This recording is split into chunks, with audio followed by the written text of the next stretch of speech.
Mystic vibration numerology. బాధాకరమైన విషయం చెప్పడానికి నాకు కూడా బాధగానే ఉంది.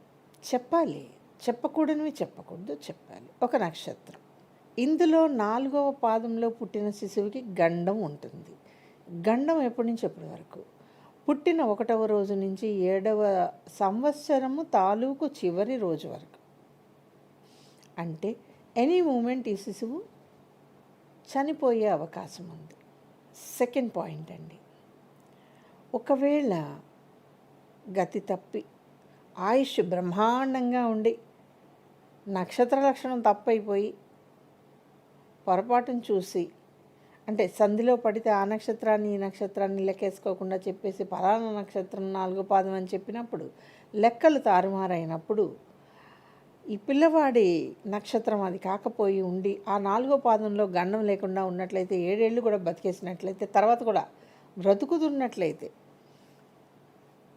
అతనికి పెరిగే లక్షణాలు ఏమిటో చెప్పమంటారండి? గాలిలో మేడలు కట్టడం, అన్యాయంగా అవతల వాళ్ళ డబ్బును ఆశించటం, ఏమాత్రం నిజాయితీ లేని బతుకు బతికేసేయటం, ఎవడో రోడ్డు మీద సిగరెట్ సగం తాగి పడేసేస్తే అది కూడా తీసుకుని తాగేవాళ్ళు ఉన్న ఈ ప్రపంచంలో ఈ నక్షత్రం వాళ్ళు అలాగే ఉంటారు. ఏమాత్రం నిజాయితీ లేని లైఫ్ అండి. ఏమాత్రం నిజాయితీ లేనివాడు తల్లిదండ్రులను ఎలా చూస్తాడండి? చంపేయడు.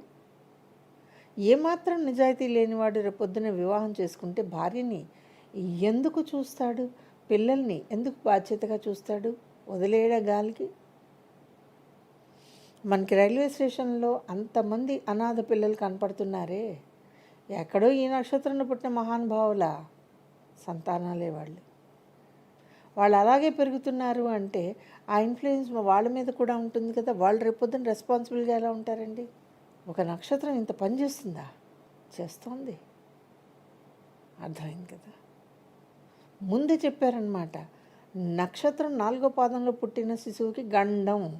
గండం అంటే అర్థం తెలుసా అండి? తప్పించుకోలేనిది, తప్పించబడనిది. ఎప్పుడు తప్పించబడుతుంది? మీరు నక్షత్రం లెక్క తప్పు చూసినప్పుడు, సంధిలో పడ్డప్పుడు అవతల నక్షత్రం తాలూకు మొదటి పాదం తాలూకు లక్షణాల్లో 50% పిల్లవాడికి ఉన్నాయనుకోండి, అప్పుడు ఈ గండం తప్పుతుంది. కానీ ఈ 50 లక్షణాలు వచ్చేస్తాయిగా. నిజాయితీ లేకపోవటం, ఎవరిని పట్టించుకోకపోవటం, క్యారెక్టర్ అనేది లేకపోవటం, ఇవి ఒక మనిషిని మర్డర్ చేయటం కంటే కూడా మహాదోషమైన లక్షణాలు. అసాసినేషన్ చాలా బెస్ట్ దీని మీద.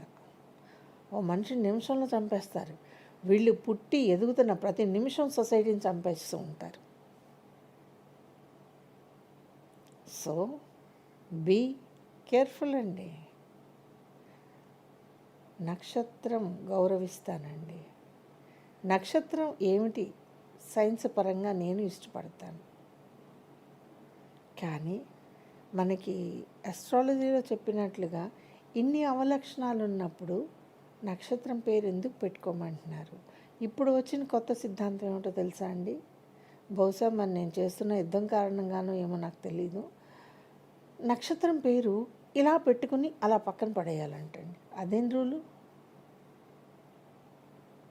ఇలా పెట్టుకుని అలా పడేయటం ఏంటండి? అంటే పిల్లవాడు పుట్టినరోజేమో ఆ నక్షత్రం తాలూకు అక్షరంతో విడిపేరిది అంటారా? లేకపోతే నామకరణం రోజు చెవిలో చెప్పి వదిలేస్తారా? తర్వాత ఇంకా పేరు అవసరం లేదన్నమాట. అవసరం లేని పేరుకి నక్షత్ర పాదంలోనే పేరు పెట్టాలనే రూల్ ఆస్ట్రాలజీ ఎందుకు పెట్టిందో అర్థం చేసుకోండి. చేసుకుంటే మన పిల్లల లక్షణాలని కొంతవరకన్నా కాపాడగలం. మీ ఫ్యామిలీ ఎలా ఉంటుందో, పేరెంట్స్ ఎలా ఉంటారో, మీ చుట్టుపక్కల ఉన్న సొసైటీ ఎలా ఉంటుందో, అట్మాస్ఫియర్ ఎలా ఉంటుందో, ఇవన్నీ కూడా కౌంట్ లేకుండా బ్రహ్మాండమైన పేరు ఇచ్చే మా అబ్బాయిని కుబేరుని చేయండి, మా అబ్బాయినేమో ఆయన ఎవరండి బిల్ గేట్స్ అంతటి వాడిని చేయండి. ఇకపోతే ఇప్పుడు కొంతమంది అడుగుతున్నది, మా అబ్బాయి సుందర్ పిచాయ్ అంత గొప్పవాడు కావాలి. నేను ఒక్క విషయం చెప్తానండి, పుట్టేటప్పుడు ప్రతి వాళ్ళు సమానంగానే పుడతారు. ఒక్కొక్క వ్యక్తి ఎదిగేటప్పుడు తనకున్న అదృష్టాన్ని బట్టి ఓ మంచి వ్యక్తిగా ఎదగటం, ఓ బాధ్యతాయుతంగా పెరగటం జరుగుతుంది. లేదనుకోండి మనం ఎక్కడ ఎలా పుట్టామో, ఎక్కడ ఎలా పెరిగామో ఖచ్చితంగా దాని ఎఫెక్ట్ అయితే ఉంటుంది. ఇంట్లో తల్లిదండ్రుల్లో ఎవరైనా ఒకళ్ళు ఫౌల్ లాంగ్వేజ్ మాట్లాడుతుంటే పిల్లలు అది నేర్చుకుంటారు. ఇక్కడ దోషి ఎవరో తెలుసా అండి? తండ్రి లేదా తల్లి. సో మనం నెక్స్ట్ జనరేషన్ని పెంచడానికి రెడీ అయినప్పుడు అన్నిటినీ ఆలోచించండి. బాధ్యతగా పెంచగలం అనుకుంటేనే పిల్లల్ని ప్రపంచంలోకి తెండి. ఎవరో ఏదో అనుకుంటారు, మనకు కూడా పిల్లలు ఉండాలి, ఇవి వద్దండి. ఎందుకు వాళ్ళ జీవితాన్ని పాడు చేయటం? అన్నీ ఇవ్వగలిగినప్పుడు పిల్లల్ని చక్కగా పెంచండి. లేదనుకోండి, ఈ సొసైటీలో ఎటువంటి సైకలాజికల్ అబ్నార్మల్ పర్సనాలిటీస్ బయటకు వస్తాయో ఊహించలేము. ఇప్పటిదాకా మనము అమెరికాలో అలా జరిగిందంట, లండన్లో ఇలా జరిగిందంట అంటున్నాం. ఇక మీదట ఇండియాలో కూడా ఇలాగే జరుగుతుంది అనేది నేను మీకు హెచ్చరిస్తున్నాను. ఈ వీడియో కనుక మీకు నచ్చినట్లయితే లైక్ చేయండి, షేర్ చేయండి, మా ఛానల్ని సబ్స్క్రైబ్ చేయండి.